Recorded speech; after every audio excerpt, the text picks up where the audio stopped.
Rendra bangun pukul 4:30 pagi. Bukan karena ada yang membangunkan. Bukan karena alarm. Tapi karena tubuhnya sudah terbiasa. Dan mungkin juga karena tidurnya memang tidak pernah benar-benar nyenyak sejak beberapa bulan terakhir. Ia duduk dulu di tepi kasur. 1 atau 2 menit. Matanya masih berat, tapi kepalanya sudah mulai berjalan. Menghitung. Berapa yang masuk minggu ini? Berapa yang harus keluar? Apakah cukup untuk kontrakan bulan depan? Apakah Yanti sudah tahu kalau beras di rumah tinggal sedikit? Pertanyaan-pertanyaan itu tidak pernah keras. Tidak seperti teriakan. Lebih seperti suara latar yang selalu ada. Pelan, tapi tidak pernah mati. Underscore underscore underscore underscore underscore underscore underscore underscore underscore underscore underscore underscore underscore underscore underscore underscore. Rumah kontrakan mereka ada di gang sempit di pinggiran kota. 2 petak, 1 kamar tidur, 1 ruang depan yang merangkap ruang makan dan dapur. Dindingnya sudah mulai mengelupas di sudut dekat jendela. Pemilik kontrakan pernah bilang akan diperbaiki, tapi itu sudah 6 bulan lalu, dan tidak ada yang datang. Kipas angin di ruang depan berbunyi setiap kali berputar. Bunyi kecil, seperti sesuatu yang longgar di dalamnya. Rendra sudah niat beli yang baru, tapi selalu ada yang lebih mendesak. Bulan lalu, uangnya habis untuk bayar biaya sekolah Bagas. Bulan sebelumnya, untuk obat waktu anak bungsunya demam 3 hari. Kipas itu masih jalan. Jadi belum waktunya diganti. Begitu cara Rendra melihat banyak hal di rumahnya. Masih bisa dipakai, jadi belum perlu dipikirkan. Underscore underscore underscore underscore underscore underscore underscore underscore underscore underscore underscore underscore underscore underscore underscore underscore. Ia berangkat kerja sebelum anak-anak bangun. Sebelum keluar, ia selalu berhenti sebentar di depan pintu kamar. Pintunya tidak pernah ditutup rapat. Yanti bilang biar angin masuk. Dari celah itu, Rendra bisa lihat 2 kepala kecil di atas bantal. Bagas dan Dika tidur berdempetan meski kasurnya sebenarnya cukup untuk keduanya. Ia tidak masuk. Hanya melihat sebentar, lalu pergi. Entah kenapa ia tidak pernah masuk. Mungkin takut membangunkan. Mungkin juga ada alasan lain yang tidak pernah ia pikirkan dengan jelas. Underscore underscore underscore underscore underscore underscore underscore underscore underscore underscore underscore underscore underscore underscore underscore underscore. Pekerjaannya sebagai buruh bangunan harian lepas bukan pekerjaan yang ia rencanakan sejak dulu. Waktu muda, ia sempat ikut kursus las selama 3 bulan. Tapi tidak ada yang benar-benar berlanjut dari situ. Ia masuk proyek pertama karena diajak teman, dan entah bagaimana, itu bertahan sampai sekarang, sudah hampir 12 tahun. 12 tahun bukan waktu yang sebentar. Tapi di bidang ini, lama bekerja tidak selalu berarti banyak yang berubah. Upahnya naik sedikit-sedikit. Proyeknya kadang ada, kadang tidak. Kalau proyek sedang jalan, ia bisa bawa pulang uang yang cukup. Kalau mandor bilang, tunggu, ya ia tunggu. Sambil cari kerja serabutan supaya dapur tetap nyala. Tidak ada kontrak, tidak ada jaminan, tidak ada yang namanya, bulan depan pasti ada kerja. Hidupnya berjalan dari satu proyek ke proyek berikutnya. Seperti melompat dari satu batu ke batu lain di tengah sungai. Selama kaki masih menapak, ia tidak tenggelam. Underscore underscore underscore underscore underscore underscore underscore underscore underscore underscore underscore underscore underscore underscore underscore underscore. Yanti, istrinya, bekerja juga. Ia bantu tetangga yang punya usaha catering kecil-kecilan. Tidak setiap hari, hanya kalau ada pesanan. Penghasilannya tidak tetap, tapi cukup membantu untuk kebutuhan dapur sehari-hari. Mereka jarang bicara panjang soal keuangan. Bukan karena tidak mau, tapi karena keduanya sudah tahu kondisinya, dan membicarakannya terlalu panjang hanya akan membuat malam terasa lebih berat. Jadi mereka cukup tahu, lalu jalan terus. Itu bukan hubungan yang dingin. Itu cara 2 orang yang lelah, tapi masih mau bertahan bersama. Underscore underscore underscore underscore underscore underscore underscore underscore underscore underscore underscore underscore underscore underscore underscore underscore. Kalau ada tetangga yang tanya, gimana, Ren? Sehat? Rendra selalu jawab, alhamdulillah, baik. Cepat, ringgan, seperti refleks. Bukan karena ia berbohong, Tapi karena ia tidak tahu harus mulai dari mana kalau harus jujur. Dan lagi pula, siapa yang benar-benar ingin mendengar? Semua orang di gang itu punya bebannya sendiri. Rendra tahu itu. Jadi ia simpan saja semuanya. Rapi, diam. Matanya mungkin kadang bilang hal yang berbeda. Tapi tidak banyak orang yang memperhatikan mata seseorang cukup lama untuk menangkap itu. Underscore underscore underscore underscore underscore underscore underscore underscore underscore underscore underscore underscore underscore underscore underscore underscore. Jika cerita ini terasa dekat dengan hidupmu, dengan caranya yang datar, dengan lelahnya yang tidak pernah benar-benar hilang, tekan tanda suka agar kami tahu kamu masih di sini. Underscore underscore underscore underscore underscore underscore underscore underscore underscore underscore underscore underscore underscore underscore underscore underscore. Di usia 37 tahun, Rendra tidak merasa hidupnya buruk. Tapi ia juga tidak bisa bilang hidupnya baik-baik saja. Ia hanya hidup. Hari demi hari. Seperti kebanyakan orang yang tidak masuk berita, tidak punya cerita luar biasa, tapi tetap bangun setiap pagi dan mencoba. Saat itu, ia tidak tahu hidupnya akan kemana. Kabar itu datang pada hari Selasa. Bukan lewat telepon resmi. Bukan dari mandor langsung. Tapi dari sesama pekerja yang dapat kabar lebih dulu, bahwa proyek renovasi gedung yang sudah mereka kerjakan 3 minggu terakhir, ditunda. Pemilik proyek ada masalah dana. Entah apa detailnya. Yang jelas, semua pekerja harian disuruh pulang dulu. Tunggu kabar seminggu lagi, kata mandornya. Rendra mendengar itu sambil masih memegang alatnya. Ia tidak langsung bereaksi. Ia letakkan alat itu pelan, ambil tasnya, dan pulang. Di jalan, ia hitung. Saat itu tanggal 12. Kontrakan harus bayar tanggal 25. Masih ada 13 hari. Uang di dompet cukup untuk seminggu makan. Kalau hemat. Tabungan. Kalau bisa disebut tabungan, ada sedikit di amplop coklat di laci lemari. Tapi itu untuk bayar sekolah Bagas bulan depan. Ia tidak panik. Tapi sesuatu di dadanya terasa seperti ada yang dikencangkan satu putaran. Underscore underscore underscore underscore underscore underscore underscore underscore underscore underscore underscore underscore underscore underscore underscore underscore. Seminggu berlalu. Kabar dari mandor tidak datang. Rendra tidak tinggal diam. Ia hubungi beberapa kenalan, teman lama yang pernah kerja bareng di proyek berbeda, tetangga yang punya usaha kecil dan sesekali butuh tenaga tambahan. Hasilnya ada, tapi tidak menentu.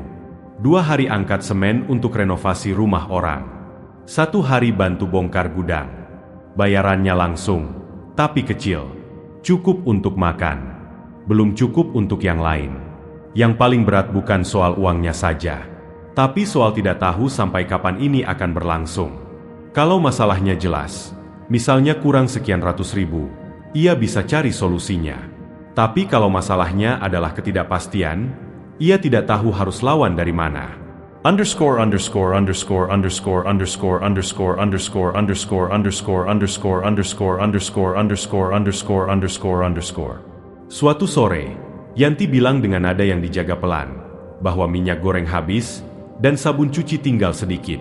Kalimat itu pendek, tapi Rendra menangkap sesuatu di baliknya. Yanti bukan tipe orang yang mengeluh langsung. Kalau ia bilang sesuatu habis, artinya ia sudah menahan diri cukup lama sebelum mengatakannya. Rendra bilang, nanti aku beli. Yanti mengangguk. Tidak tanya dari mana uangnya. Tidak perlu. Malam itu Rendra keluar sebentar, beli minyak dan sabun dari warung depan gang. Ia bayar pakai uang yang seharusnya ia simpan. Ia tidak bilang itu ke Yanti. Dan Yanti tidak tanya. Begitulah cara mereka melewati malam-malam seperti itu. Underscore underscore underscore underscore underscore underscore underscore underscore underscore underscore underscore underscore underscore underscore underscore underscore. Hari ke-14, kabar dari mandor akhirnya datang. Bukan kabar yang ia harap. Proyek ditunda lagi, kali ini tanpa kepastian kapan lanjut. Mandor bilang mungkin sebulan lagi, mungkin lebih. Ia bilang maaf, tapi nadanya seperti orang yang sudah terbiasa menyampaikan kabar buruk. Rendra tutup telepon. Ia duduk di luar sebentar. Di dalam rumah, Dika sedang belajar mengeja. Suaranya keluar pelan, mengulang-ulang huruf yang sama berkali-kali sampai benar. Rendra mendengarnya dari luar tanpa bermaksud mendengarkan. Ia tidak tahu kenapa, tapi suara anak kecil yang sedang belajar di dalam sana, di rumah yang sempit, di malam yang tidak punya banyak kepastian, terasa seperti sesuatu yang harus ia jaga dengan cara apapun yang ia bisa. Underscore underscore underscore underscore underscore underscore underscore underscore underscore underscore underscore underscore underscore underscore underscore underscore. Besoknya ia sudah di pasar pukul 5 pagi. Menawarkan diri untuk bantu angkat barang ke kios-kios yang baru buka. Upahnya dibayar per hari. Kadang ada kadang tidak. Tergantung siapa yang butuh. Tidak ada yang tahu ia melakukan itu. Teman-temannya tidak tahu. Tetangganya tidak tahu. Yanti tahu ia keluar pagi, tapi tidak tanya lebih jauh. Rendra tidak cerita. Bukan karena malu, tapi karena menurutnya, itu belum layak diceritakan. Belum ada hasilnya. Belum ada yang berubah. Jadi buat apa? Underscore underscore underscore underscore underscore underscore underscore underscore underscore underscore underscore underscore underscore underscore underscore underscore. Kalau kamu pernah berada di titik di mana masalah datang bukan sekaligus, tapi satu persatu, dan kamu tetap jalan terus, tinggalkan komentar apapun di bawah. Kami ingin tahu kamu ada. Underscore underscore underscore underscore underscore underscore underscore underscore underscore underscore underscore underscore underscore underscore underscore underscore. Ada jenis kelelahan yang tidak kelihatan dari luar. Orang melihat Rendra dan melihat laki-laki biasa yang pergi pagi pulang sore. Tidak ada yang tahu berapa banyak yang sedang ia tahan di dalam. Tidak ada yang perlu tahu, begitu pikirnya. Yang ia tahu hanya satu, masalah belum selesai, tapi ia belum boleh berhenti. Ada hari-hari yang terasa normal dari luar, tapi di dalamnya ada sesuatu yang retak pelan-pelan. Hari itu salah satunya. Rendra baru pulang dari pasar. Sudah hampir siang. Badannya lelah, bukan lelah biasa, tapi lelah yang menumpuk dari beberapa hari sebelumnya yang tidak pernah benar-benar ia beri istirahat. Punggungnya nyeri di bagian bawah. Telapak tangannya kasar dan sedikit lecet dari tali karung yang ia angkat tadi pagi. Upah hari itu lebih kecil dari yang ia harap. Orang yang biasa pakai jasanya tidak datang. Jadi ia bantu yang lain, dengan bayaran seadanya. Ia pulang lewat jalan yang sedikit lebih jauh dari biasanya. Bukan karena ada keperluan, tapi karena ia belum siap masuk rumah. Underscore underscore underscore underscore underscore underscore underscore underscore underscore underscore underscore underscore underscore underscore underscore underscore. Di rumah, Yanti sedang menjahit celana Bagas yang robek di bagian lutut. Ia tidak beli yang baru, dijahit saja dulu. Rendra melihat itu dari pintu. Yanti tidak sadar ia sudah pulang. Ia perhatikan istrinya itu beberapa detik. Wajahnya yang fokus ke jahitan, rambutnya yang diikat seadanya. Baju yang sudah pudar warnanya tapi masih dipakai karena masih layak. Ada yang terasa seperti menghantam pelan di dada Rendra waktu itu. Bukan kasihan, bukan marah. Lebih ke sesuatu yang tidak punya nama. Seperti rasa bersalah yang tidak jelas salahnya di mana, tapi tetap ada. Underscore underscore underscore underscore underscore underscore underscore underscore underscore underscore underscore underscore underscore underscore underscore underscore. Sorenya, Rendra duduk di teras. Sendirian. Anak-anak masih di dalam. Bagas main, Dika tidur siang. Ia duduk cukup lama. Menatap jalanan gang yang tidak banyak orang lewat. Kadang ada motor. Kadang suara tetangga dari kejauhan. Langit mulai gelap di sebelah barat, tapi belum malam. Di titik itu, pertanyaan yang selama ini ia tekan ke bawah, naik sendiri ke permukaan. Sampai kapan? Bukan pertanyaan yang ia ucapkan keras. Hanya ada di kepalanya. Tapi kali ini lebih keras dari biasanya. Lebih susah untuk ditekan lagi. Ia sudah 12 tahun kerja seperti ini. Dan sekarang, di usia 37, kondisinya tidak jauh berbeda dari waktu ia baru mulai dulu. Masih menghitung hari. Masih tidak punya kepastian. Masih duduk di teras kontrakan yang catnya mengelupas. Ia tidak menyalahkan siapa-siapa secara spesifik. Tapi ia juga tidak tahu harus mulai dari mana kalau mau sesuatu berubah. Underscore underscore underscore underscore underscore underscore underscore underscore underscore underscore underscore underscore underscore underscore underscore underscore. Malam itu, setelah anak-anak tidur, Rendra masuk kamar mandi. Ia nyalakan keran. Duduk di lantai sebentar, punggung bersandar ke dinding keramik yang dingin. Dan untuk pertama kali dalam waktu yang lama, ia menangis. Bukan tangisan yang keras, hampir tidak bersuara, tapi bahunya ikut bergerak, dan dadanya terasa seperti dilepas dari sesuatu yang terlalu lama dikunci. Ia tidak tahu berapa menit ia di sana, tapi ketika ia berdiri, cuci muka, dan keluar, mukanya sudah biasa lagi. Matanya sedikit merah, tapi cahaya di ruang depan tidak cukup terang untuk membuat orang memperhatikan. Yanti sudah tidur. Rendra berbaring di sebelahnya, staring ke langit-langit yang gelap. Underscore underscore underscore underscore underscore underscore underscore underscore underscore underscore underscore underscore underscore underscore underscore underscore. Besoknya ia bangun seperti biasa. Pukul 4:30. Duduk di tepi kasur. Kepala mulai menghitung lagi. Tidak ada yang berubah dari semalam. Masalah yang sama masih ada. Uang masih sama tipisnya. Proyek masih belum jelas. Tapi ada sesuatu yang berbeda. Entah apa. Seperti setelah menangis, tubuhnya mengizinkan dirinya untuk jujur pada dirinya sendiri. Bahwa ia memang lelah. Bahwa ini memang berat. Bahwa tidak apa-apa untuk mengakui itu. Meski hanya pada diri sendiri. Meski hanya di kamar mandi dengan keran yang dinyalakan. Underscore underscore underscore underscore underscore underscore underscore underscore underscore underscore underscore underscore underscore underscore underscore underscore. Kalau kamu sedang di titik di mana kamu lelah tapi tidak bisa cerita ke siapapun, kamu tidak harus cerita sekarang. Cukup tahu bahwa kamu tidak sendirian. Dan kalau video ini menemanimu malam ini, itu sudah cukup. Underscore underscore underscore underscore underscore underscore underscore underscore underscore underscore underscore underscore underscore underscore underscore underscore. Rendra tidak pernah cerita ke Yanti tentang malam itu. Tidak ke siapapun. Dan mungkin memang tidak perlu. Ada hal-hal yang tidak butuh diketahui orang lain untuk menjadi nyata. Ada luka yang sembuh dalam diam, tanpa tepuk tangan, tanpa ada yang tahu. Yang penting adalah, ia masih bangun keesokan harinya. Dan untuk saat itu sudah cukup. Pesan itu masuk pada hari Kamis malam. Dari nomor yang tidak tersimpan. Ternyata Hendra, teman lama waktu mereka masih kerja bareng di proyek jalan provinsi, hampir 5 tahun lalu.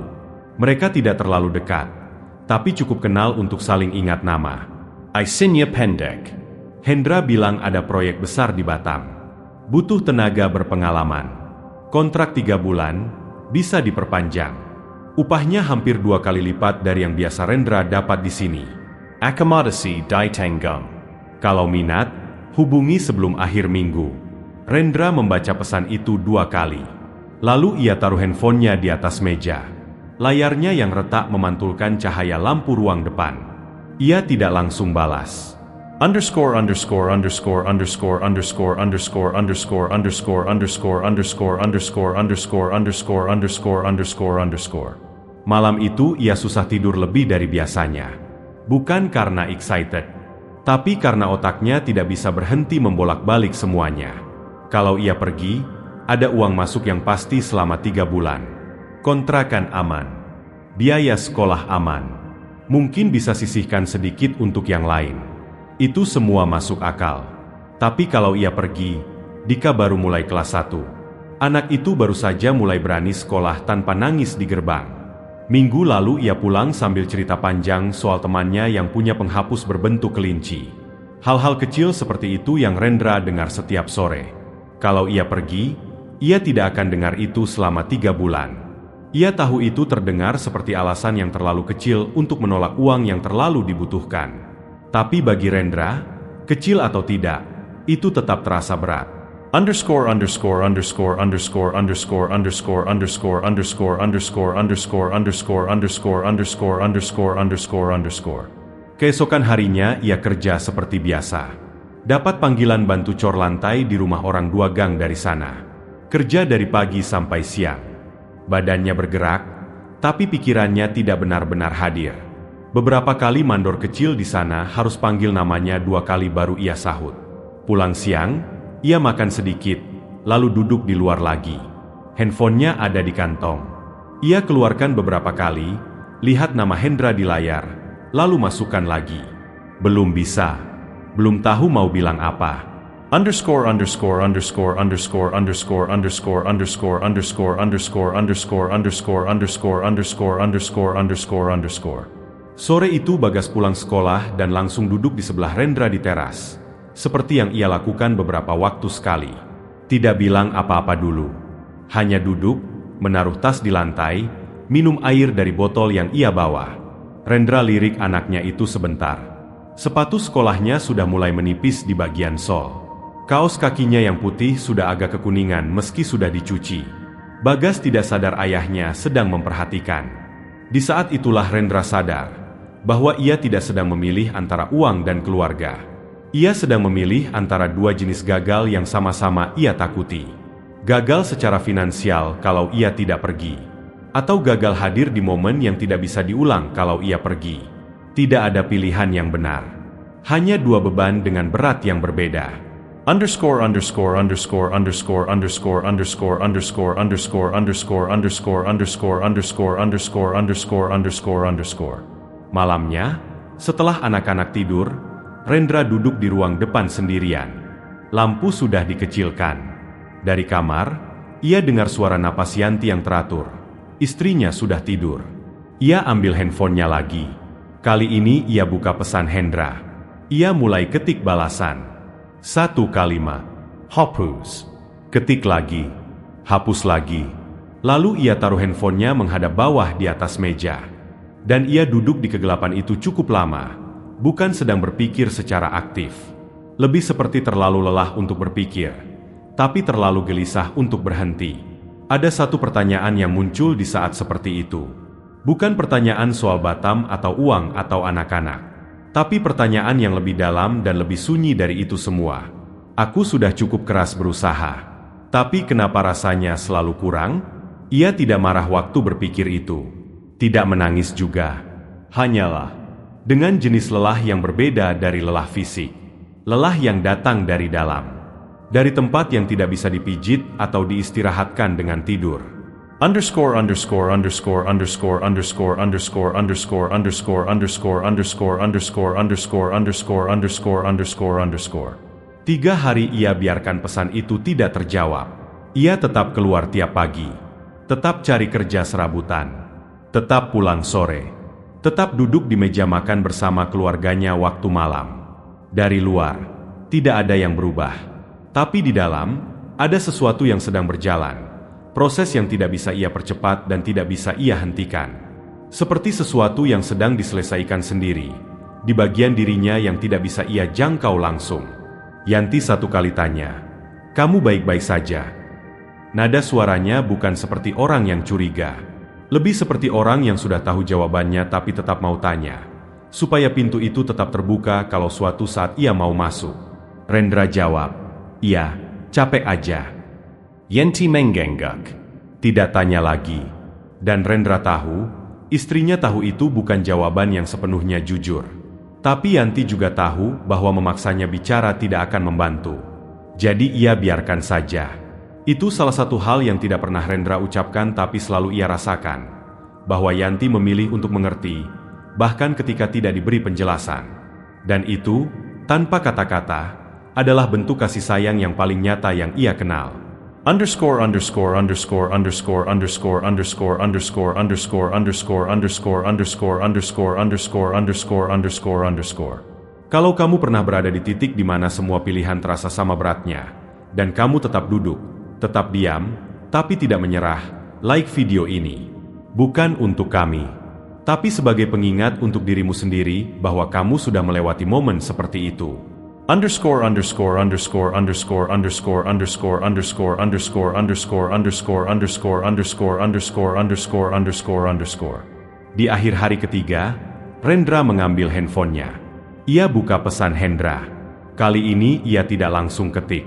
Ia baca ulang tawarannya sekali lagi, pelan, sampai selesai. Lalu ia ketik, "Hendra, boleh tanya dulu soal jadwal dan sistemnya." Hanya itu. Belum iya. Belum tidak. Tapi untuk pertama kali dalam 3 hari, ia melakukan sesuatu selain diam. Dan kadang, itu saja sudah cukup untuk membuat malam terasa sedikit lebih ringan dari sebelumnya. Sabtu pagi tidak ada kerja. Bukan karena libur yang direncanakan, tapi memang tidak ada panggilan. Tidak ada proyek. Tidak ada tetangga yang butuh bantuan hari itu. Rendra bangun seperti biasa, duduk di tepi kasur seperti biasa, tapi tidak ada yang harus ia tuju. Itu perasaan yang aneh. Tubuhnya sudah terprogram untuk bergerak pagi-pagi, tapi tidak ada arah yang harus dituju. Ia akhirnya keluar ke teras. Buat kopi. Kopi sachet yang tinggal beberapa bungkus di kaleng bekas biskuit. Ia seduh dengan air panas dari termos, duduk di kursi plastik yang satu kakinya sudah agak goyah, dan menatap gang yang masih sepi. Pukul 6 pagi. Cahaya masih putih kekuningan. Udara belum terlalu panas. Underscore underscore underscore underscore underscore underscore underscore underscore underscore underscore underscore underscore underscore underscore underscore underscore. Tidak lama kemudian, pintu kamar berbunyi. Bagas keluar, rambutnya acak-acakan, matanya masih setengah terpejam. Ia lihat bapaknya duduk di luar, lalu tanpa banyak bicara, ia ambil kursi plastik satunya dan duduk di sebelah Rendra. Mereka tidak bicara dulu. Bagas duduk sambil sedikit menguap, memeluk lututnya sendiri, menatap ke arah yang sama dengan bapaknya, ke jalanan gang yang masih kosong. Sesekali motor lewat. Sesekali suara burung dari arah pohon di ujung gang. Rendra lirik anaknya itu sebentar. 9 tahun. Masih kos. Masih ada bekas bantal di pipinya. Ia tidak bilang apa-apa. Bagas juga tidak. Dan entah kenapa, keheningan itu tidak terasa canggung. Terasa seperti dua orang yang nyaman berada di tempat yang sama, tanpa perlu mengisi setiap detiknya dengan suara. Underscore underscore underscore underscore underscore underscore underscore underscore underscore underscore underscore underscore underscore underscore underscore underscore. Beberapa menit berlalu. Kopi Rendra sudah setengah. Lalu Bagas bicara, suaranya masih sedikit serak karena baru bangun. Pak. Nanti kalau aku besar, aku mau bantu Bapak. Rendra tidak langsung menjawab. Ia tidak tahu Bagas dapat ide itu dari mana. Tidak ada konteks sebelumnya. Tidak ada percakapan yang mengarah ke sana. Anak itu hanya bilang begitu, datar, seperti sedang menyampaikan sesuatu yang sudah lama ada di pikirannya dan baru sekarang keluar. Rendra mengangguk pelan. Ayah. Hanya itu. Tidak ada yang dramatis. Tidak ada pelukan, tidak ada air mata, tidak ada musik latar yang mengharukan. Bagas mengangguk juga, lalu diam lagi. Beberapa menit kemudian ia masuk ke dalam. Mungkin lapar, mungkin mengantuk lagi. Rendra tinggal sendiri di teras. Underscore underscore underscore underscore underscore underscore underscore underscore underscore underscore underscore underscore underscore underscore underscore underscore. Ia habiskan kopinya yang sudah mulai dingin. Dan ia duduk di sana lebih lama dari biasanya. Bukan karena sedang memikirkan sesuatu yang besar, tapi justru karena pikirannya sedang tidak kemana-mana. Hanya hadir di situ, di kursi plastik yang goyah itu, di pagi yang belum panas, dengan cangkir kopi yang sudah kosong. Kalimat Bagas tadi masih ada di kepalanya. Nanti kalau aku besar, aku mau bantu Bapak. Bukan kalimat yang luar biasa. Anak-anak sering bilang hal seperti itu. Mungkin Bagas sendiri besok sudah lupa pernah ngomong itu. Tapi bagi Rendra, ada sesuatu dalam kalimat itu yang menyentuh bagian dari dirinya yang sudah lama tidak tersentuh. Bukan bagian yang butuh disemangati, tapi bagian yang butuh diingatkan bahwa ia terlihat, bahwa ada yang memperhatikan, meski diam-diam, bahwa keberadaannya berarti, bukan sebagai pencari nafkah, bukan sebagai kepala keluarga, tapi sebagai seseorang yang anaknya ingin temani. Underscore underscore underscore underscore underscore underscore underscore underscore underscore underscore underscore underscore underscore underscore underscore underscore. Siang itu, tanpa banyak pikir panjang, Rendra buka handphonenya. Ia hubungi Hendra. Tanya lebih detail soal proyek Batam, jadwalnya, sistemnya, apakah ada kemungkinan pulang di tengah kontrak kalau ada keadaan darurat. Hendra jawab dengan sabar.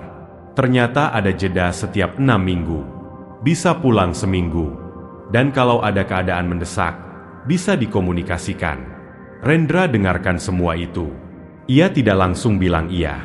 Tapi kali ini, pertimbangannya sudah berbeda. Ia tidak lagi bertanya apakah ia sanggup pergi, tapi bagaimana caranya kalau ia memilih pergi. Itu pergeseran kecil. Mungkin tidak kelihatan dari luar, tapi di dalam, itu perbedaan yang cukup besar. Underscore underscore underscore underscore underscore underscore underscore underscore underscore underscore underscore underscore underscore underscore underscore underscore. Malamnya, untuk pertama kali, ia cerita ke Yanti. Bukan semua detailnya. Bukan soal malam-malam di ruang depan yang gelap, atau pertanyaan-pertanyaan yang selama ini ia pendam. Hanya soal tawaran Hendra, apa isinya, berapa upahnya, seperti apa sistemnya. Yanti mendengarkan tanpa memotong. Wajahnya tidak langsung menunjukkan reaksi. Setelah Rendra selesai, ia diam sebentar. Lalu ia bilang, "Kalau kamu pikir itu yang terbaik, aku ikut." Bukan tekanan, bukan desakan. Hanya pernyataan sederhana dari seseorang yang sudah belajar untuk percaya pada orang di sebelahnya, meski tidak selalu tahu kemana arahnya. Underscore underscore underscore underscore underscore underscore underscore underscore underscore underscore underscore underscore underscore underscore underscore underscore. Kadang yang kita butuhkan bukan solusi besar. Kadang hanya satu momen kecil yang mengingatkan kita bahwa ada yang melihat kita, dan itu cukup untuk membuat kita mau mencoba lagi. Kalau kamu pernah merasakan itu, bagikan video ini ke seseorang yang mungkin sedang butuh pengingat yang sama. Underscore underscore underscore underscore underscore underscore underscore underscore underscore underscore underscore underscore underscore underscore underscore underscore. Malam itu Rendra tidur lebih awal dari biasanya. Tidak ada yang selesai. Belum ada keputusan final. Proyek Batam masih tanda tanya. Uang masih sama tipisnya. Kontrakan masih harus dibayar. Tapi ada sesuatu yang bergeser. Pelan. Hampir tidak terasa. Seperti batu yang sudah lama diam, kemudian bergerak 1 cm. 1 cm bukan jarak yang jauh. Tapi untuk batu yang sudah lama tidak bergerak, itu bukan hal yang kecil. Keputusan itu tidak datang dengan cara yang dramatis. Tidak ada momen di mana Rendra tiba-tiba berdiri dan tahu jawabannya. Tidak ada mimpi yang memberi petunjuk. Tidak ada percakapan panjang yang mengubah segalanya. Keputusan itu datang pelan. Seperti air yang meresap ke tanah. Tidak terlihat prosesnya, tapi tiba-tiba tanahnya sudah basah. Senin pagi, seminggu setelah ia tanya detail ke Hendra, Rendra bangun seperti biasa. Duduk di tepi kasur. Kepala mulai menghitung seperti biasa. Tapi kali ini, di tengah hitungan itu, ada satu hal yang sudah tidak lagi jadi pertanyaan. Ia tidak akan pergi ke Batam.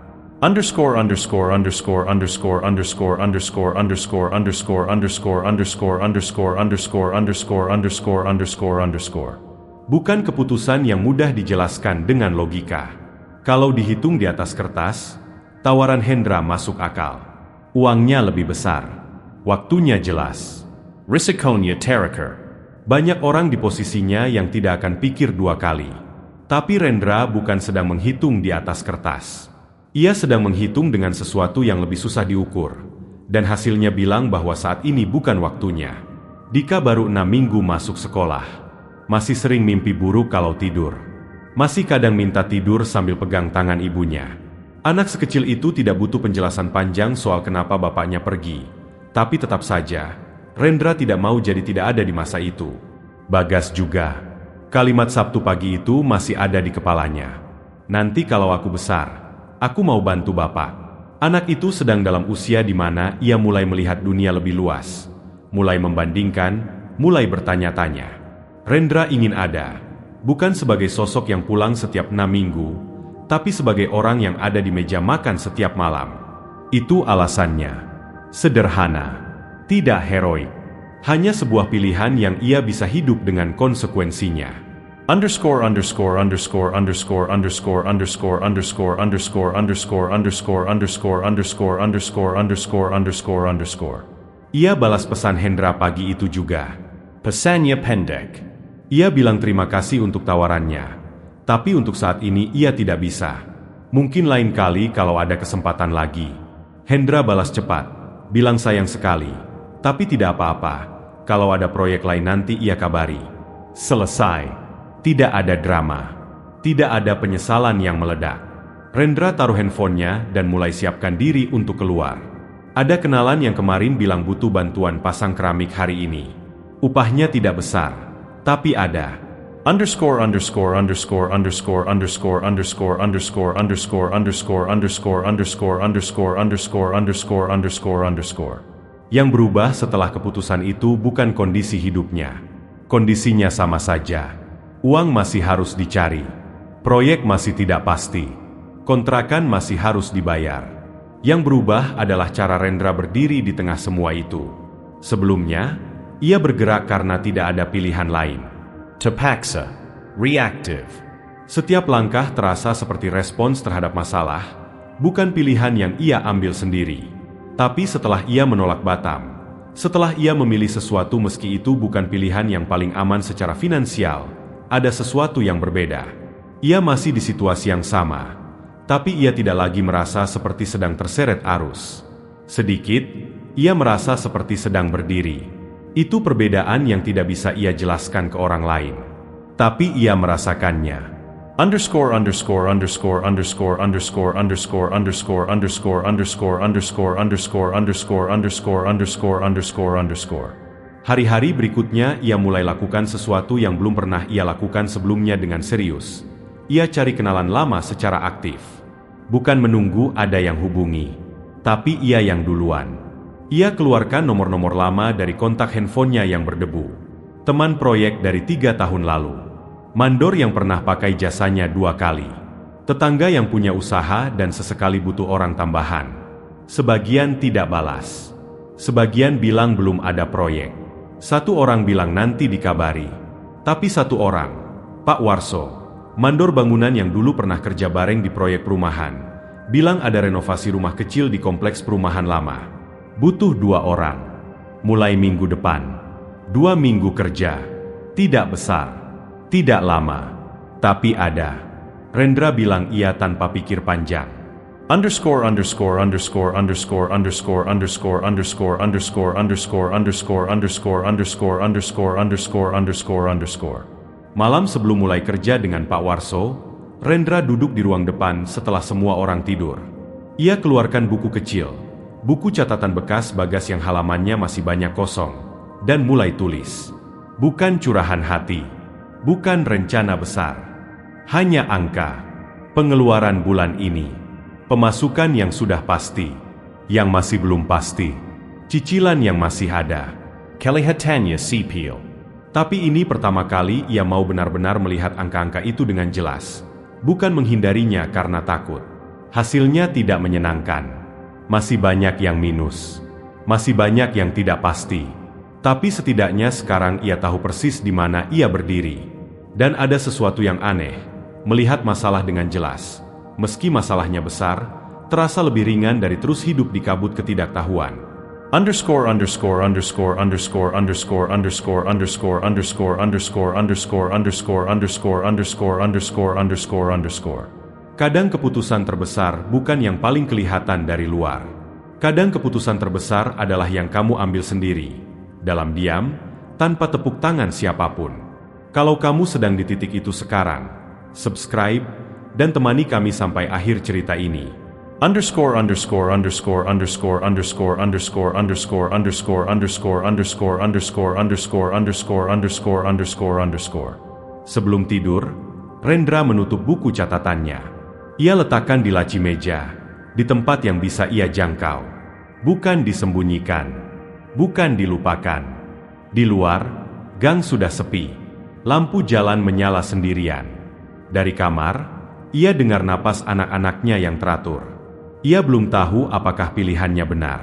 Mungkin tidak akan pernah tahu dengan pasti. Tapi untuk pertama kali dalam waktu yang lama, ia tidur bukan karena tubuhnya sudah tidak kuat, tapi karena pikirannya mengizinkan. Dan itu, baginya, sudah terasa seperti sesuatu yang baru. Minggu pertama kerja dengan Pak Warso berjalan lancar. Proyeknya memang kecil, renovasi 1 kamar dan dapur di rumah tua milik pasangan lansia di kompleks perumahan lama. Ganti keramik, perbaiki plafon yang sudah retak, cat ulang dinding. Pekerjaan yang Rendra sudah hafal di luar kepala. Pak Warso orangnya tidak banyak bicara. Tapi ia bayar tepat waktu dan tidak pernah kurang. Untuk Rendra, itu sudah cukup jadi alasan untuk kerja dengan sungguh-sungguh. Hari-hari itu terasa normal. Bangun pagi, berangkat, kerja, pulang sore, makan malam bersama, anak-anak tidur. Ia dan Yanti duduk sebentar sebelum ikut tidur. Tidak banyak bicara, tapi kehadirannya ada. Sederhana. Tapi setelah berminggu-minggu sebelumnya yang penuh ketidakpastian, sederhana terasa seperti kemewahan kecil. Underscore underscore underscore underscore underscore underscore underscore underscore underscore underscore underscore underscore underscore underscore underscore underscore. Tapi di akhir minggu kedua, proyek itu selesai. Dan kabar dari Pak Warso berikutnya tidak langsung datang. Seminggu, 2 minggu, Rendra tidak menganggur penuh, ada 1-2 pekerjaan serabutan di antaranya. Tapi ritme yang sempat terasa stabil itu, hilang lagi. Lalu satu hari, waktu sedang angkat material di proyek orang lain, pergelangan tangan kirinya terpelintir. Tidak ada bunyi keras, tidak ada luka luar. Tapi sakitnya langsung, dan membengkak 2 jam kemudian. Ia ikat dengan kain, teruskan kerja sampai siang. Bukan karena tidak sakit, tapi karena kalau berhenti, upah hari itu tidak penuh. Pulang sore, Yanti lihat pergelangan tangannya dan langsung bilang harus diurut atau ke klinik. Rendra bilang tidak apa-apa, nanti juga kempes sendiri. 3 hari kemudian, bengkaknya memang berkurang. Tapi tangannya masih tidak bisa dipakai angkat berat. Seminggu ia tidak bisa kerja kasar. Underscore underscore underscore underscore underscore underscore underscore underscore underscore underscore underscore underscore underscore underscore underscore underscore. Seminggu itu terasa sangat panjang. Bukan karena sakit fisiknya saja, tapi karena pikirannya kembali ke pola lama. Menghitung, mengkhawatirkan, mempertanyakan. Semua yang sempat sedikit tenang, bergerak lagi. Ia tidak mau diam sepenuhnya. Di hari ketiga, waktu tangannya sudah sedikit lebih baik, ia tawari diri ke warung depan gang. Bantu jaga kalau pemiliknya perlu keluar. Upahnya hampir tidak ada. Tapi setidaknya ia bergerak. Pemilik warung, Bu Ningsih, perempuan tua yang sudah puluhan tahun tinggal di gang itu, tidak banyak tanya kenapa Rendra tiba-tiba menawarkan diri. Ia hanya bilang, "Ya sudah, sini duduk, bantu kasir kalau ada yang beli." Rendra duduk di balik meja warung itu beberapa jam sehari selama 4 hari. Melayani pembeli yang mau beli rokok satuan, minyak goreng setengah liter, jajan anak-anak. Pekerjaan yang jauh dari yang biasa ia lakukan. Tapi ia tidak mengeluh. Tidak ke Bu Ningsih, tidak ke Yanti, tidak ke siapapun. Underscore underscore underscore underscore underscore underscore underscore underscore underscore underscore underscore underscore underscore underscore underscore underscore. Yang berat bukan pekerjaan kasirnya. Yang berat adalah momen-momen di antara pembeli. Waktu warung sepi dan ia duduk sendiri dengan pikirannya. Di saat-saat itu, pikiran lamanya kadang muncul lagi. Sudah benar belum keputusanmu menolak Batam? Kalau kamu pergi, sekarang kamu sudah punya penghasilan 3 bulan yang pasti. Ini semua tidak akan terjadi. Ia tidak punya jawaban yang memuaskan untuk pertanyaan itu. Ia hanya bisa duduk dan membiarkannya lewat. Seperti awan yang tidak bisa ia halau. Tapi tidak harus ia ikuti kemanapun ia pergi. Underscore underscore underscore underscore underscore underscore underscore underscore underscore underscore underscore underscore underscore underscore underscore underscore. Seminggu kemudian tangannya sudah cukup pulih untuk kerja ringan. Pak Warso akhirnya hubungi. Ada proyek baru, lebih besar dari sebelumnya. Renovasi 3 kamar kos milik seseorang yang baru beli properti lama. Butuh tim kecil. Mulai 2 minggu lagi. Kalau Rendra mau, namanya sudah ia masukkan. Rendra bilang ayah. Tapi 2 minggu itu harus ia isi dengan sesuatu. Ia tidak mau duduk menunggu. Ia kembali ke pasar pagi. Kembali menawarkan tenaga untuk pekerjaan apapun yang bisa ia kerjakan dengan tangan yang belum 100% pulih. Ada yang mau, ada yang tidak. Beberapa hari ada pemasukan, beberapa hari tidak.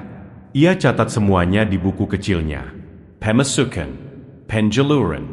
Hari-hari yang kosong. Bukan untuk membuat dirinya sedih melihatnya, tapi supaya ia tahu.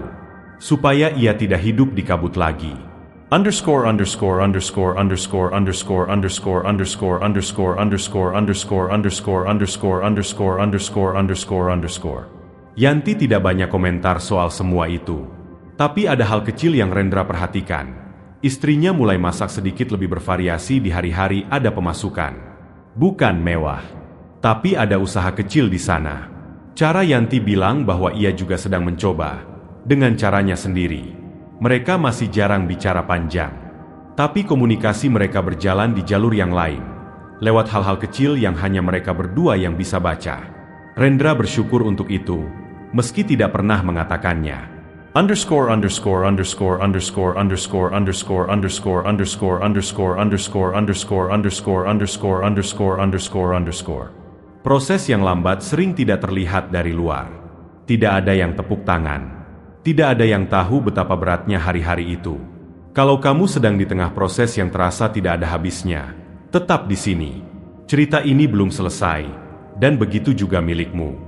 Underscore underscore underscore underscore underscore underscore underscore underscore underscore underscore underscore underscore underscore underscore underscore underscore. Malam sebelum mulai proyek besar dengan Pak Warso, Rendra buka buku catatannya lagi. Ia lihat halaman-halaman sebelumnya, angka-angka dari minggu-minggu yang berat, hari-hari kosong, pemasukan yang kecil, pengeluaran yang tidak bisa ditunda. Lalu ia lihat halaman hari ini. Masih banyak yang belum pasti, masih banyak yang minus. Tapi ada satu baris yang berbeda dari sebelumnya. Nama proyek Pak Warso, dengan tanggal mulai yang sudah pasti. Satu baris. Tapi di antara halaman-halaman yang penuh ketidakpastian, satu baris dengan kepastian itu terasa seperti pegangan. Ia tutup buku itu. Taruh di laci. Besok ia harus bangun lebih pagi dari biasanya. Lokasi proyeknya lebih jauh. Ia sudah hitung ongkos angkotnya, sudah tahu harus naik apa dan turun di mana. Ia matikan lampu dan berbaring. Di luar, hujan mulai turun pelan. Bukan hujan lebat, hanya gerimis yang mengetuk atap seng dengan suara yang teratur. Suara yang biasanya membuat Rendra khawatir soal bocor atau jalanan yang licin besok pagi. Tapi malam itu, ia dengarkan saja. Dan tanpa ia sadari, ia sudah tertidur sebelum hujan berhenti. Proyek renovasi kos milik Pak Warso berjalan 3 minggu. Bukan 3 minggu yang mudah, lokasi jauh, material sering telat datang, dan satu rekan kerja yang dijanjikan ikut ternyata mundur di hari kedua karena ada urusan keluarga. Jadi Rendra dan satu orang lainnya, Aji, laki-laki 2 tahun lebih muda yang baru pertama kali kerja di proyek sebesar ini, mengerjakan sebagian besar pekerjaan berdua. Mereka tidak banyak bicara di hari-hari pertama. Hanya kerja, istirahat sebentar, kerja lagi. Tapi lama-lama, seperti orang yang sering berbagi tempat duduk di angkot yang sama, mereka mulai bicara. Hal-hal kecil dulu, soal material yang berat, soal cuaca yang tidak bersahabat, lama-lama lebih dalam. Aji punya keluhan yang panjang, soal upah yang tidak adil, soal mandor yang pilih kasih, soal tetangga yang hidupnya terlihat lebih enak. Ia bicara dengan nada yang tidak marah-marah, tapi ada kelelahan di baliknya. Kelelahan orang yang sudah lama menyimpan sesuatu dan akhirnya menemukan telinga yang mau mendengar. Rendra mendengarkan. Mengangguk di tempat yang tepat. Tidak memotong. Underscore underscore underscore underscore underscore underscore underscore underscore underscore underscore underscore underscore underscore underscore underscore underscore. Tapi di dalam, ia memperhatikan sesuatu. Setiap kali Aji selesai bicara, ada perasaan ringan di wajahnya, seperti orang yang baru saja menurunkan barang bawaan sebentar. Tapi beberapa menit kemudian, ia mulai lagi dari awal. Masalah yang sama, keluhan yang sama, berputar di lingkaran yang tidak kemana-mana. Rendra tidak menghakimi. Ia mengerti betul perasaan itu. Ia pernah ada di sana. Malam-malam di ruang depan yang gelap, pertanyaan yang berputar tanpa jawaban, kelelahan yang tidak tahu harus diarahkan kemana. Tapi ada sesuatu yang berbeda sekarang. Ia melihat itu dari luar, dan ia sadar bahwa berputar di lingkaran yang sama, meski terasa seperti sedang memproses, kadang hanya menguras tanpa mengisi. Ia tidak bilang itu ke Aji. Bukan urusannya untuk bilang. Tapi ia simpan pengamatan itu untuk dirinya sendiri. Underscore underscore underscore underscore underscore underscore underscore underscore underscore underscore underscore underscore underscore underscore underscore underscore. Hari ke-14 proyek, ada kejadian kecil yang tidak ia rencanakan. Pemilik kos, seorang laki-laki parubaya bernama Pak Dani, datang menengok progres pekerjaan. Ia keliling, lihat ini itu, lalu berhenti di dekat Rendra yang sedang pasang keramik. Pak Dhani lihat hasil kerja Rendra sebentar. Lalu bilang, "Rapi, kamu sudah lama di bidang ini." 12 tahun, jawab Rendra pendek. Pak Dhani mengangguk. Kelly Hayton. Hanya itu. Percakapannya tidak lebih dari 1 menit. Pak Dhani lanjut keliling, lalu pergi. Tapi Rendra diam sebentar setelah itu. Tangannya masih memegang nat keramik. Matanya menatap hasil kerjanya sendiri. 12 tahun. Ia sering menyebut angka itu dengan nada yang berat. 12 tahun tapi tidak kemana-mana. 12 tahun tapi masih begini-begini saja. Tapi waktu Pak Dhani bilang kelihatan. Untuk pertama kali, 12 tahun itu terasa seperti sesuatu yang ia miliki, bukan sesuatu yang mengikat. Ia sudah ahli. Tangannya tahu apa yang harus dilakukan bahkan sebelum pikirannya selesai berpikir. Itu bukan hal kecil. Ia hanya jarang melihatnya sebagai sesuatu yang berharga. Underscore underscore underscore underscore underscore underscore underscore underscore underscore underscore underscore underscore underscore underscore underscore underscore. Pulang dari proyek hari itu, di angkot yang penuh dan sedikit pengap, Rendra duduk di pojok dan menatap keluar jendela. Jalanan kota di sore hari. Macet. Pedagang kaki lima. Orang-orang yang juga pulang kerja dengan wajah yang lelah tapi tetap jalan. Ia berpikir soal Aji. Soal dirinya sendiri beberapa bulan lalu. Soal cara manusia bisa terjebak di dalam kepalanya sendiri tanpa sadar. Terus memutar hal yang sama. Terus membandingkan. Terus bertanya kenapa hidupnya tidak seperti hidup orang lain. Dan ia berpikir, berapa banyak energi yang sudah ia habiskan untuk hal-hal yang tidak bisa ia ubah? Berapa banyak malam yang ia lewatkan dalam kecemasan yang akhirnya tidak mengubah apapun? Bukan penyesalan yang ia rasakan waktu berpikir itu.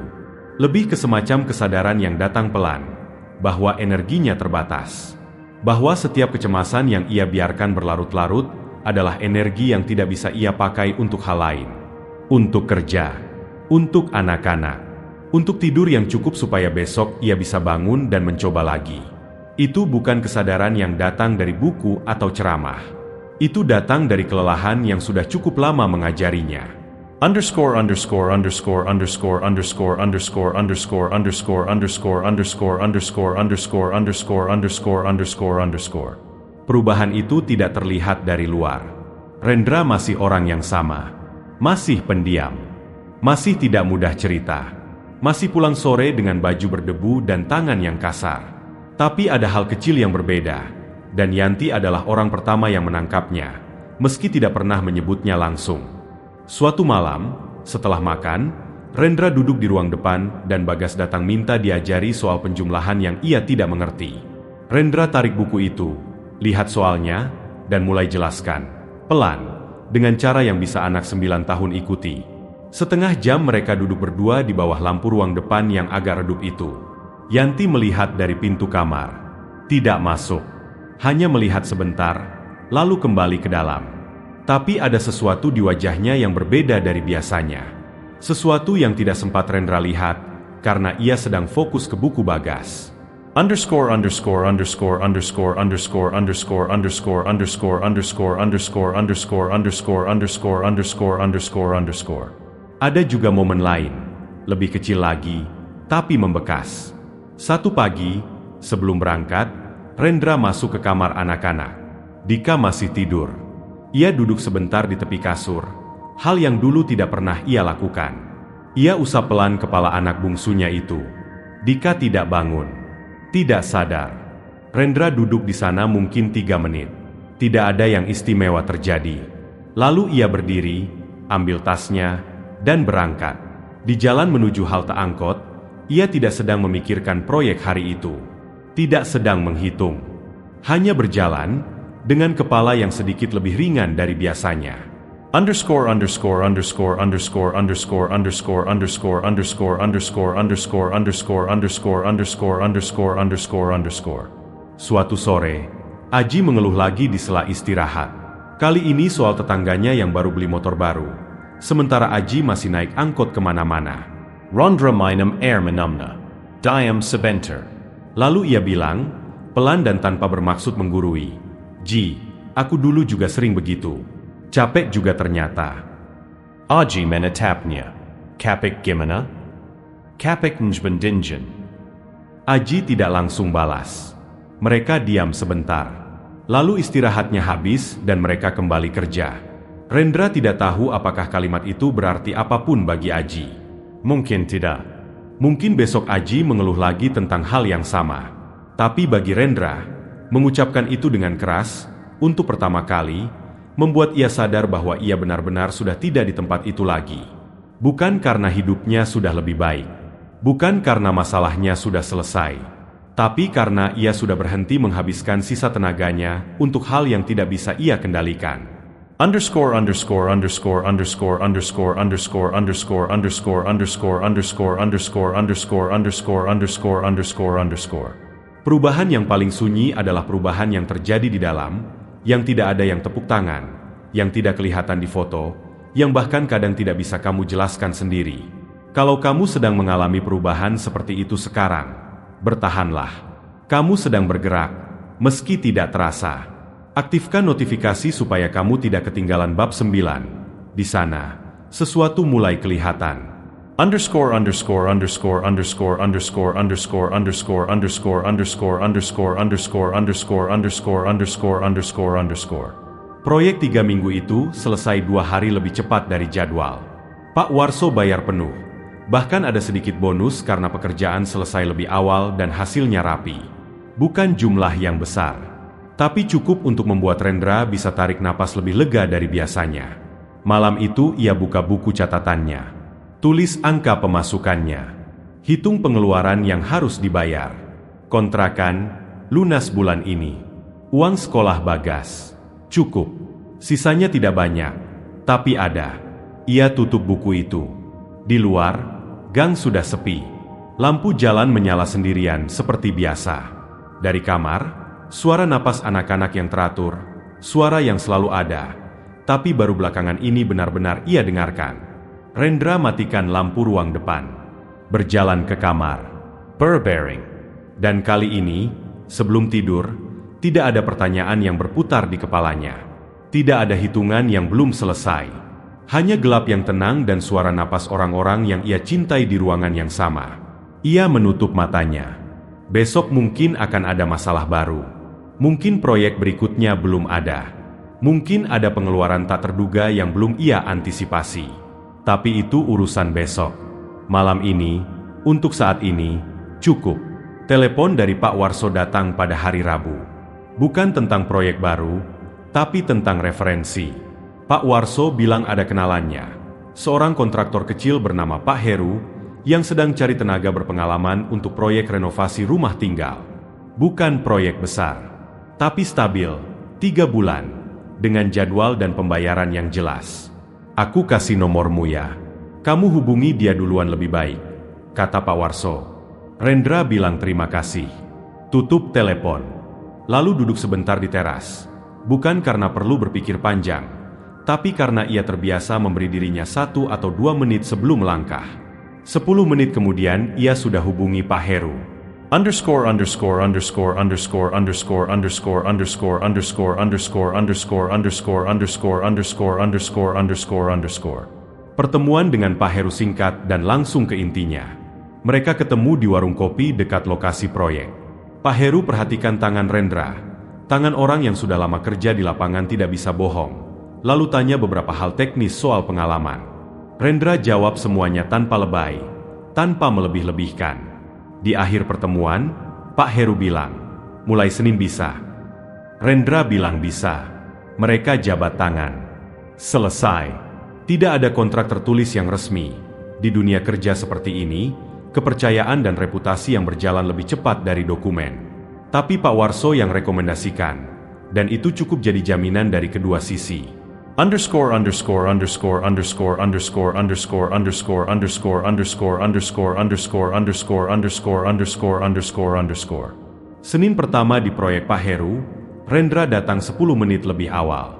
Bukan untuk terlihat rajin di depan siapapun, tapi karena ia ingin lihat dulu lokasi dengan tenang sebelum orang lain datang. Kebiasaan baru yang tumbuh pelan-pelan, melihat sesuatu lebih dulu sebelum langsung masuk ke dalamnya. Proyeknya memang seperti yang Pak Warso bilang. Tidak spektakuler. Renovasi rumah tinggal 2 lantai yang pemiliknya mau jual. Jadi perlu dirapikan dulu. Ganti beberapa lantai, perbaiki dinding yang retak, cat ulang seluruh interior. Pekerjaan yang Rendra sudah hafal. Tapi kali ini ada yang berbeda. Ada kepastian. Ia tahu mulainya kapan, selesainya kapan, dibayar berapa dan kapan. Itu saja sudah terasa berbeda dari bulan-bulan sebelumnya yang penuh tanda tanya. Underscore underscore underscore underscore underscore underscore underscore underscore underscore underscore underscore underscore underscore underscore underscore underscore. 3 minggu pertama berjalan tanpa masalah berarti. Pak Heru bukan tipe bos yang banyak di lapangan. Ia muncul 2 atau 3 kali seminggu untuk cek progres, lalu pergi lagi. Tapi setiap kali ia datang, ia selalu perhatikan hasil kerja Rendra lebih lama dari yang lain. Tidak banyak komentar. Hanya sesekali angguk atau bilang, "Bagus," dengan nada datar yang justru terasa lebih tulus dari pujian berlebihan.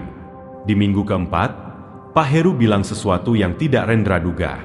"Ren, proyek ini mungkin mau dilanjut ke rumah sebelahnya. Masih 1 pemilik. Kalau yang ini selesai bagus, kamu mau lanjut?" Rendra tidak langsung jawab. Ia tanya dulu detailnya. Berapa lama? Sistemnya bagaimana? Pak Heru jelaskan. Kalau lanjut, total proyek bisa sampai 5 bulan ke depan. 5 bulan kepastian. Bukan selamanya. Tapi dalam hitungan hidup Rendra, 5 bulan adalah waktu yang sangat panjang untuk bisa bernapas tanpa terus menghitung. Ia bilang iya. Underscore underscore underscore underscore underscore underscore underscore underscore underscore underscore underscore underscore underscore underscore underscore underscore. Akhir bulan pertama, Rendra terima pembayaran pertama dari Pak Heru. Ia tidak beli apa-apa yang tidak perlu. Ia bayar tunggakan kontrakan yang masih ada sedikit sisanya dari bulan lalu. Ia beli beras yang lebih banyak dari biasanya. Bukan merek mahal, tapi cukup untuk stok 2 minggu tanpa khawatir. Lalu ia pergi ke toko perlengkapan sekolah. Ia beli sepatu baru untuk Bagas. Bukan merek ternama, tapi baru. Bukan bekas, bukan yang solnya sudah menipis. Bagas yang pertama kali dalam hidupnya punya sepatu sekolah yang benar-benar baru, bukan tangan kedua dari kakak kelas atau tetangga. Rendra tidak bilang apa-apa waktu kasih sepatu itu ke Bagas. Hanya taruh di depannya. Bagas buka kotaknya. Lihat sepatunya. Lalu lihat bapaknya. "Baru, Pak." "Ayah." Bagas tidak melompat kegirangan. Tidak teriak-teriak. Ia hanya pegang sepatu itu sebentar. Coba, lalu bilang, "Pas," dengan nada yang biasa saja. Tapi senyumnya tidak biasa. Dan Rendra melihat itu. Underscore underscore underscore underscore underscore underscore underscore underscore underscore underscore underscore underscore underscore underscore underscore underscore. Malam yang sama, Yanti masak ayam goreng. Tidak ada pengumuman sebelumnya. Tidak ada yang bilang ini perayaan apa. Ayam goreng muncul begitu saja di meja makan. Di piring yang sudah agak kusam tapi masih dipakai karena masih layak. Dika yang pertama kali reaksi, matanya langsung berbinar dan ia ambil potongan paling besar sebelum dilarang. Bagas lebih kalem, tapi makannya lebih cepat dari biasanya. Rendra makan dengan tenang. Melihat anak-anaknya. Melihat Yanti yang duduk di seberang, makan dengan porsi yang sama dengan yang lain, tidak mengurangi bagiannya seperti yang dulu sering ia lakukan diam-diam di hari-hari sulit. Tidak ada yang bersulang, tidak ada yang berpidato. Meja makan itu tidak berubah, masih meja plastik yang sama, kursi yang sama, ruangan yang sama sempitnya. Tapi sesuatu di udara malam itu terasa berbeda, lebih ringan, lebih penuh, bukan karena makanannya, tapi karena semua orang di meja itu hadir sepenuhnya, tanpa ada yang sedang menanggung beban yang terlalu berat untuk dibawa ke meja makan. Underscore underscore underscore underscore underscore underscore underscore underscore underscore underscore underscore underscore underscore underscore underscore underscore. Setelah anak-anak tidur, Rendra duduk di ruang depan sendirian, seperti yang sering ia lakukan. Ia keluarkan buku catatannya. Tapi malam ini ia tidak langsung buka ke halaman angka-angka. Ia balik ke halaman paling awal, ke catatan pertama yang ia tulis berbulan-bulan lalu. Waktu ia baru mulai berani melihat kondisinya dengan jelas. Angka-angka di halaman awal itu masih sama. Masih mencerminkan bulan-bulan yang berat. Masih ada coretan-coretan kecil dari malam-malam yang ia hitung ulang, karena tidak mau percaya hasilnya. Ia lihat halaman itu cukup lama. Bukan dengan sedih. Lebih dengan perasaan seperti orang yang melihat foto lama. Ada jarak antara ia yang sekarang dan ia yang ada di foto itu, meski jaraknya tidak sejauh yang terasa. Lalu ia buka halaman hari ini. Tulis pemasukannya. Tulis pengeluaran yang sudah terbayar. Tulis saldo yang tersisa. Pertama kali sejak ia mulai mencatat, angka sisanya positif. Tidak besar. Tidak cukup untuk bilang hidupnya sudah aman. Tapi positif. Ia setara ke angka itu cukup lama. Underscore underscore underscore underscore underscore underscore underscore underscore underscore underscore underscore underscore underscore underscore underscore underscore. Perubahan nyata jarang terasa seperti di film. Tidak ada musik yang tiba-tiba mengalun. Tidak ada cahaya yang berbeda. Hanya angka yang untuk pertama kali tidak minus. Hanya sepatu baru yang pas di kaki anak. Hanya meja makan yang malam itu terasa penuh. Kalau kamu sedang berjuang menuju momen seperti ini, jangan berhenti. Cerita ini hampir selesai, tapi milikmu masih panjang. Underscore underscore underscore underscore underscore underscore underscore underscore underscore underscore underscore underscore underscore underscore underscore underscore. Rendra tutup buku catatannya. Taruh di laci, di tempat yang sama seperti selalu. Tapi kali ini ada sesuatu yang ia sisipkan di antara halaman-halamannya sebelum menutupnya. Selembar kecil kertas, bekas bungkus sesuatu, yang ia tulisi satu kalimat pendek. Bukan untuk siapapun. Hanya untuk dirinya sendiri. Pengingat kecil yang mungkin tidak akan pernah ia baca lagi. Tapi penting untuk ditulis. Pernah sangat berat. Tapi sampai juga di sini. Ia matikan lampu. Berjalan ke kamar. Di pintu kamar anak-anak, ia berhenti sebentar. Seperti yang selalu ia lakukan. Tapi kali ini ia tidak hanya berdiri di luar. Ia masuk. Duduk sebentar di tepi kasur. Lihat dua kepala kecil yang tidur berdempetan. Bagas masih pakai sepatu barunya. Ia ketiduran sebelum sempat dilepas. Rendra pelan-pelan melepaskan sepatunya. Taruh rapi di samping kasur. Lalu ia berdiri, matikan lampu kamar, dan keluar. Di ruang depan yang gelap, ia berdiri sebentar. Tidak ada suara selain kipas angin yang masih berbunyi. Masih berbunyi, karena masih bisa jalan, dan belum waktunya diganti. Rendra tersenyum kecil sendirian di gelap itu. Lalu ia masuk kamar dan tidur. Tidak ada hari yang menandai semuanya selesai. Tidak ada tanggal yang bisa Rendra tunjuk dan bilang, disinilah titik baliknya. Hidup tidak bekerja seperti itu. Setidaknya bukan hidup yang ia kenal. Yang ada hanyalah hari-hari yang datang satu persatu. Dan entah bagaimana, ia masih ada di setiap harinya. Proyek dengan Pak Heru berlanjut seperti yang dijanjikan. Rumah pertama selesai. Lanjut ke rumah sebelahnya. 5 bulan kepastian yang dulu terasa seperti kemewahan, ia jalani hari demi hari sampai hampir tidak terasa istimewa lagi. Dan itu sendiri adalah sesuatu. Bahwa hal yang dulu terasa jauh, sekarang sudah jadi biasa. Hidupnya tidak berubah drastis. Kontrakan masih sama. Kipas angin di ruang depan akhirnya diganti. Bukan yang mahal, tapi yang baru dan tidak berbunyi. Dinding yang mengelupas di sudut jendela masih belum diperbaiki, tapi sudah tidak terlalu ia perhatikan. Masalah masih ada. Akan selalu ada. Itu yang ia pelajari, bukan bahwa masalah akan berhenti datang, tapi bahwa ia sudah tidak lagi menunggu masalah berhenti sebelum ia bisa bernapas. Underscore underscore underscore underscore underscore underscore underscore underscore underscore underscore underscore underscore underscore underscore underscore underscore. Suatu minggu pagi, beberapa bulan setelah proyek Pak Heru selesai, Rendra duduk di teras lagi. Kopi di tangan. Kursi plastik yang sama, yang satu kakinya masih agak goyah, tapi belum ia ganti karena masih bisa dipakai. Pagi yang tidak berbeda dari ratusan pagi sebelumnya di gang yang sama, di kursi yang sama, dengan kopi yang sama. Tapi ada satu hal yang berbeda. Kali ini, Dika yang keluar duluan, bukan Bagas. Anak bungsunya itu membuka pintu dengan mata yang masih mengantuk, melihat bapaknya duduk di luar, lalu tanpa bicara apapun langsung duduk di lantai teras dan bersandar ke kaki kursi Rendra. Rendra lihat ke bawah. Dika sudah memeluk lututnya sendiri, menatap jalanan gang yang masih sepi. Rendra tidak bilang apa-apa. Dika juga tidak. Mereka duduk seperti itu, bapak di kursi, anak di lantai, sampai suara dari dalam bilang sarapan sudah siap. underscore underscore underscore underscore underscore underscore underscore underscore underscore underscore underscore underscore underscore underscore underscore underscore. Di meja makan, Bagas cerita soal temannya di sekolah yang bisa hafal perkalian sampai 12 dengan cepat. Ia bilangnya dengan nada antara kagum dan sedikit kesal pada dirinya sendiri, karena ia belum bisa secepat itu. Rendra dengarkan sambil makan. Lalu ia bilang, nanti malam kita latihan. Bagas lihat bapaknya. Beneran? Ayah. Bagas tidak bilang apa-apa lagi. Tapi ia makan lebih cepat setelah itu. Seperti orang yang tiba-tiba punya sesuatu yang ia tunggu di akhir hari. Yanti menangkap itu dari sudutnya. Ia tidak komentar.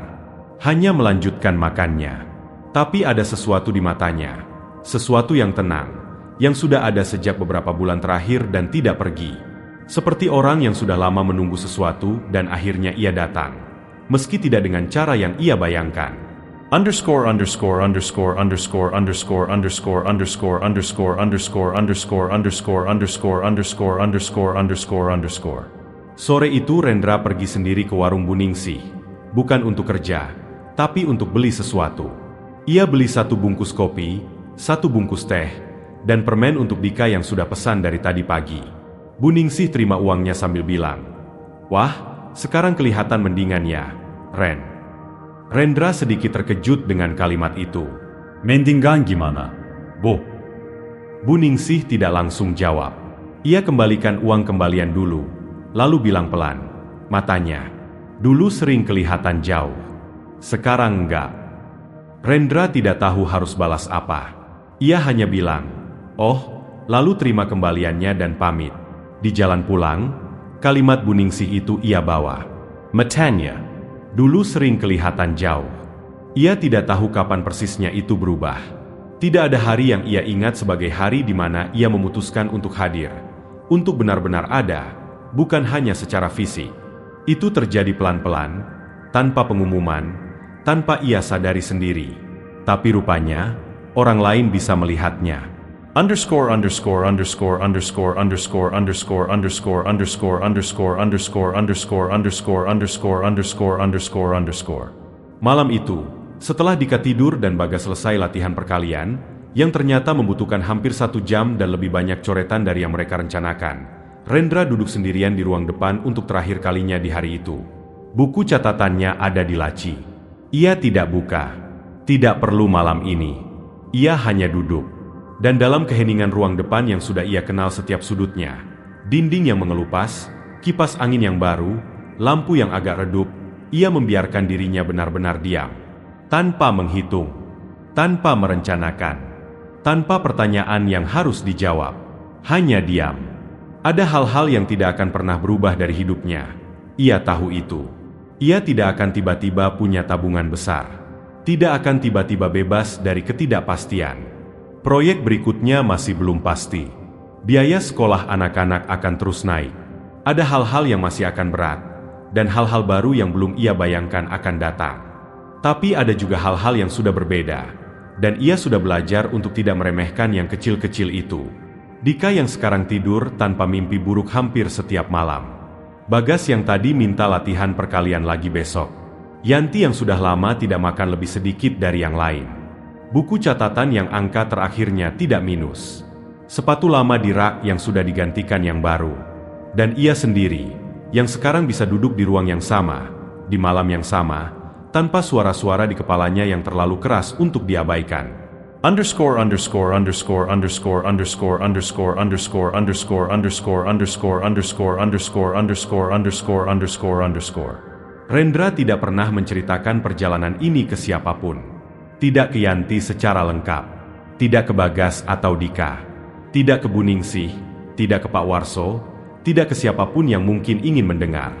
Bukan karena ada yang perlu disembunyikan, tapi karena beberapa perjalanan memang tidak butuh pendengar untuk menjadi nyata. Beberapa hal cukup terjadi, cukup dilewati, cukup dirasakan, dan itu saja sudah lengkap. Yang pernah ia lewati adalah miliknya. Malam-malam di ruang depan yang gelap. Tangisan di kamar mandi dengan keran yang dinyalakan. Buku catatan yang penuh coretan di halaman-halaman awalnya. 3 hari ia tidak balas pesan Hendra. Sabtu pagi dengan Bagas di teras. Tangan yang bengkak tapi tetap ia pakai bekerja. Semua itu, tidak ada yang tahu. Dan tidak perlu semua orang tahu. Tapi terjadi. Dan ia masih di sini. Underscore underscore underscore underscore underscore underscore underscore underscore underscore underscore underscore underscore underscore underscore underscore underscore. Kalau kamu sudah menonton sampai di sini, terima kasih. Bukan karena kamu sudah selesaikan videonya, tapi karena kemungkinan besar, kamu ada di sini bukan hanya untuk mendengar cerita Rendra. Mungkin kamu sedang membawa sesuatu yang belum kamu ceritakan ke siapapun. Mungkin kamu juga punya malam-malam seperti itu, yang gelap, yang sepi, yang hanya kamu yang tahu beratnya. Mungkin kamu juga sudah sangat lelah, tapi tetap bangun setiap pagi. Kalau iya, kamu tidak sendiri. Dan kelelahan itu bukan tanda bahwa kamu gagal. Itu tanda bahwa kamu sudah menanggung sesuatu yang berat, dalam waktu yang lama, tanpa banyak yang tahu. Itu bukan hal kecil. Cerita Rendra tidak berakhir dengan hidupnya yang sempurna. Ia masih di kontrakan yang sama. Masih kerja harian. Masih tidak tahu proyek berikutnya dari mana. Tapi ia sudah tidak di tempat yang sama dengan dirinya setahun lalu. Dan itu, meski tidak kelihatan dari luar, adalah jarak yang sangat jauh. Semoga kamu juga sedang bergerak, meski pelan, meski tidak ada yang melihat, meski kamu sendiri kadang tidak yakin. Tetap di sini. Underscore underscore underscore underscore underscore underscore underscore underscore underscore underscore underscore underscore underscore underscore underscore underscore. Rendra masuk kamar. Ia berbaring di sebelah Yanti yang sudah tidur. Jalep, Tenon. Dari kamar sebelah, suara napas anak-anak yang teratur, suara yang selalu ia dengar setiap malam, tapi baru belakangan ini benar-benar ia syukuri. Ia menutup matanya. Besok ia harus bangun pukul 4:30. Ada kemungkinan ada panggilan kerja pagi. Kalau tidak ada, ia akan cari sendiri. Seperti biasa. Seperti selalu. Tapi itu urusan besok. Malam ini, di kamar yang kecil itu, di antara orang-orang yang tidur dengan tenang di sekelilingnya, Rendra untuk pertama kali dalam waktu yang sangat lama, tidak membawa apa-apa ke dalam tidurnya. Tidak ada hitungan. Tidak ada pertanyaan. Tidak ada suara latar yang tidak pernah mati. Hanya gelap yang tenang.